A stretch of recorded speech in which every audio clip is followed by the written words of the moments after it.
যেখানে সাধারণ জনগণ মারা গেলে যখন ওদের কিছু আসে যায় না, একজন মানুষ মারা গেলে তবু ওরা অ্যাম্বুলেন্স ছাড়তে চায় না, তাদের জন্য কি এখনো আপনাদের মনে এত দয়া দাক্ষিণ্য থাকতে হবে?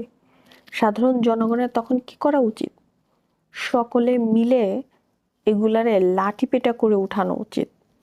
মানে এরা গন্ডগোল করবে, মারামারি করবে, রাস্তাঘাট আটকায়, রোগীগুলা কতগুলা হাইটা হাইটা তাদেরকে যাইতে হইল, ওরা রাস্তা বন্ধ করে দিছে, অপারেশন করছে চোখ, সেই মহিলাটারও হাইটা বাসায় যাইতে হলো, প্রচন্ড অসুস্থ।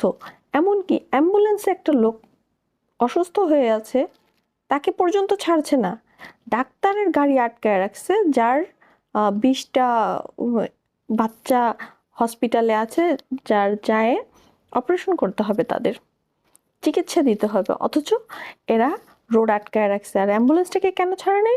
যখন বললো যে সিরিয়াস রোগী আছে, তখন বলে কি যে একজন মারা গেলে কিছু হবে না, তবু আমরা ছাড়বো না। কিছু হবে না তাহলে তোরা রাস্তায় নামিস কেন? একজন মারা গেলে যখন কিছু হবে না, তাহলে তোরা রাস্তায় নামছিস কেন? এদেরকে কেউ মারে না কেন? এদের তখন কি করা উচিত?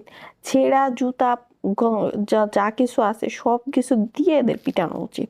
আদারওয়াইজ এই দেশ ভালো হবে না, এই দেশের জনগণের কোনো মুক্তি নাই, এদের হাত থেকে মুক্তি নাই। যতক্ষণ পর্যন্ত আপনি না রুখে দিবেন এদেরকে, ততক্ষণ পর্যন্ত আপনার এদের হাত থেকে রক্ষা নাই। তো আগে কি করা উচিত? ওরা যখন আমাদের কথা চিন্তা করে না, তখন ওদেরও ওদের জায়গাটা দেখাই দিতে হবে।